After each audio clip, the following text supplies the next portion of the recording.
సినిమాను ఓటీటీ నుంచి వెనక్కి తీసుకోవడం వల్ల ఆ చిత్రానికి మరింత పాపులారిటీ రావచ్చు. కానీ ప్రజాదరణ కోసం నిజాలను దాచలేం.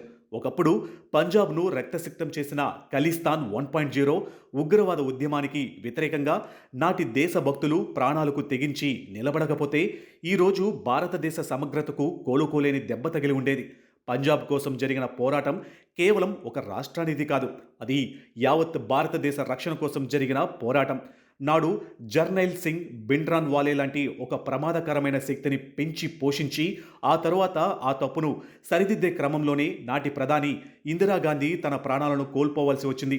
ఖలిస్తానీల బుల్లెట్లకు కాంగ్రెస్ నేత మనీష్ తివారీ తండ్రి బలికాగా పంజాబ్ మాజీ సీఎం బియాంత్ సింగ్ బాంబు పేలుళ్లో ముక్కలైపోయారు. ఆర్ఎస్ఎస్కు చెందిన వందలాది మంది స్వయం సేవకులు దేశం కోసం ప్రాణాలు అర్పించారు. ఆ ఘోర కలి రోజుల్లో తీవ్రవాదుల దాడుల వల్ల పంజాబ్ పోలీసు దళానికి చెందిన దాదాపు 1800 మంది సామాన్య పోలీసులు వీరమరణం పొందారు. వారి కుటుంబాలు రోడ్డున పడ్డాయి.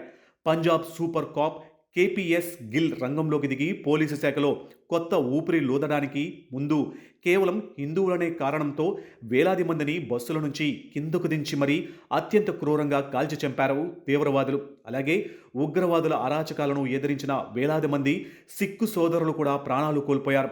ఆ రోజుల్లో ఉగ్రవాదులు భయానికి కోర్టుల్లో న్యాయమూర్తులు కూడా కేసులను విచారించడానికి భయపడి సాక్ష్యాలు ఉన్నా వారిని వదిలేసే పరిస్థితి ఉండేది. శాంతి భద్రతలు పూర్తిగా క్షీణించిన ఆ సమయంలో ఎక్కడా కనిపించని మానవ హక్కుల మేధావులు కేపీఎస్ గిల్ రక్తం చిందించి ఉగ్రవాదాన్ని తుడిచిపెట్టిన వెంటనే పోలీసులను టార్గెట్ చేస్తూ బయటకు రావడం అత్యంత విచారకరం. నాడు ఆపరేషన్ బ్లాక్ థండర్ లైవ్గా మీడియా ముందు జరిగిన కోర్టుల్లో ఒక్క తీవ్రవాదికి కూడా శిక్ష పడలేదని నాటి ప్రధానికి కేపీఎస్ గిల్ ఆవేదనతో లేఖ రాశారు. ప్రస్తుతం సత్లుజ్ సినిమాలో మానవ హక్కుల నాయకుడిగా చూపిస్తున్న జస్వంత్ సింగ్ కల్రా నిజానికి భిండ్రన్ వాలే ఖలిస్తాన్ ముఠాలో ఒక క్రియాశీలక సభ్యుడనే దానికి అనేక పాత ఫోటోలు వీడియోలు సాక్ష్యంగా ఉన్నాయి.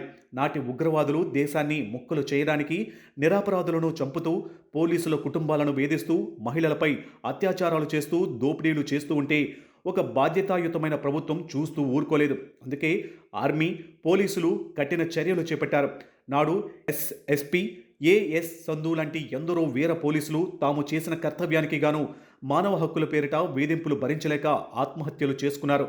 నాడు తారన్ జిల్లా గనుక ఉగ్రవాదుల చేతుల్లోకి వెళ్ళి ఉంటే పంజాబ్ విడిపోయేదని, ఆ తర్వాత కాశ్మీర్ కూడా దేశం నుండి ముక్కలయ్యేదని రక్షణ నిపుణులు నమ్ముతారు.